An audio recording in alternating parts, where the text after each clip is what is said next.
sore kawan-kawan semua. Sudah lama kita tidak men-share tentang tanaman. Saat ini saya berada di kebun, ya mungkin boleh dikatakan kebun ya, kebun Mas Arif, ada sahabat saya. Nah ini kebetulan yang mengurus kebunnya, ini adalah kebun kurma. Kalau selama ini kurma kita hanya berpikir bisa tumbuh di padang pasir barangkali ya. Namun ternyata di Indonesia juga bisa tumbuh dengan subur seperti Pasuruan, di Riau dan lain sebagainya. Nah di Kalimantan Barat yang konon katanya tanahnya ini adalah tanah gambut, kemudian tanah yang asam. Namun ternyata kurma ini bisa tumbuh subur. Ini kalau tidak salah sekitar 2 tahun umurnya. Dan banyak, ini ada sekitar mungkin ada 200 batang. Kita tidak tahu apakah nanti akan sesuai dengan DNA-nya, akan berbuah sebagaimana mestinya. Kita tunggu waktu. Namun mungkin saya memperkenalkan Pak Nadi sebelah saya ini. Beliau ini yang selama ini merawat kebun ini dari penanaman pertama, dan kalau tidak salah ini udah sertifikat ya Pak, ya. ada bibit unggul ya. Nah beliau ini yang mungkin bisa menceritakan pengalamannya. Dan mudah-mudahan nanti pada saat berbuah kita akan kembali share pada kawan-kawan sekalian. Agar khususnya kawan-kawan di Kalimantan Barat jangan segan-segan untuk mencoba bertanam kurma. Bagaimana Pak Nadi pengalamannya pada saat pertama menanam ini, dan juga kira-kira pupuknya apa yang dibuat? Ya, Mungkin bisa diceritakan dengan kawan-kawan.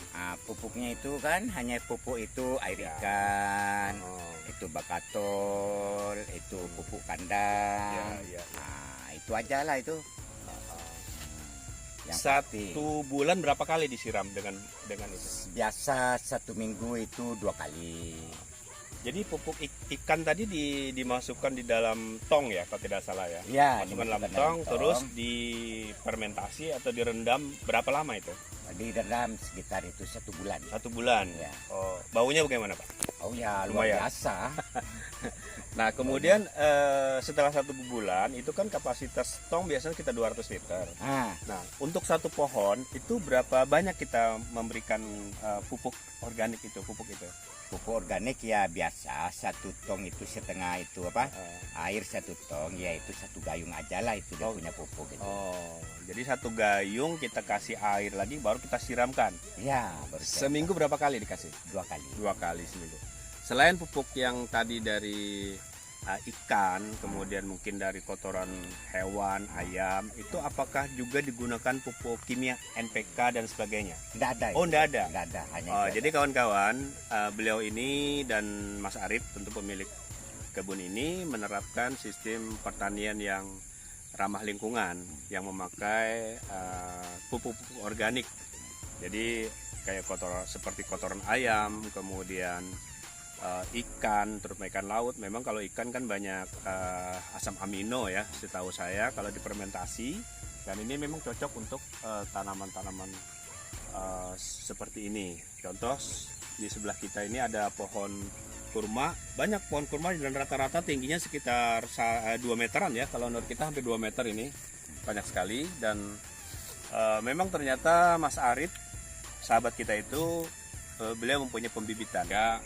Bila ada teman yang berminat, mungkin kita akan bisa share ya pengalaman, ataupun nanti kita share bibitnya sekalian sesuai permintaan ya. Kalau ini kebetulan Mas Arifnya lagi di luar kota ini. Kalau enggak kan beliau bisa menjelaskan tentang bagaimana cara pembibitan ya Pak Nadi ya. Jadi mudah-mudahan Pak Nadi nanti kalau nanti berbuah atau paling tidak berbunga, ini kita akan share lagi pada kawan-kawan bagaimana. Nah kemudian ini apakah perlu kita bikin terumbu seperti ini Pak Nadi? Apakah perlu ditinggikan? Ya enggak, ini kan sudah cukup itu. Diterumbu pun boleh, dan diterumbu pun boleh itu. Sama. Kata sahabat kita itu, kata Mas Arif, bahwa tanaman ini akan tumbuh di atas permukaan bumi. Atas permukaan bumi. Nah makanya kalau bumi ini rata, ya mungkin di tanah yang rata, tanah yang datar, yang mungkin katanya asam, kita bikin tumpukan-tumpukan, jadi dia berada di atas permukaan jadinya. Nah jadi dengan itu, saya kira itu kawan-kawan sekalian video singkat kami Ini lokasinya ada di Desa Kuala Dua ya, di Kabupaten Kuburaya. Dan ini rencana ada juga kita akan menanam atau membuat pembibitan di Desa Parit Ngabeh ya, di Jalan Angkasa Pura 2. Ya kita bisa sharing dengan kawan-kawan yang mempunyai hobi dan minat yang sama untuk tanaman-tanaman seperti ini. Kalau menurut secara teori, tanaman satu batang kurma ini kalau dia menghasilkan sama dengan nilai ekonomisnya sama dengan 1 hektar sawit. Bagaimana perhitungannya? Satu tandan buah kurma rata-rata mungkin sekitar 30-40 kilo satu tandan.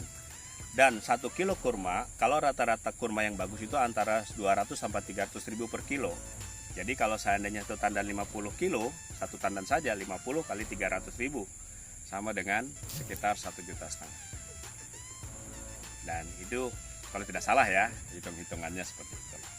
Nah, dan perawatannya kalau menurut saya dan menurut Mas Arif informasikan kepada kami bahwa, dan dari Pak Nadi juga, perawatannya hampir sama dengan sawit.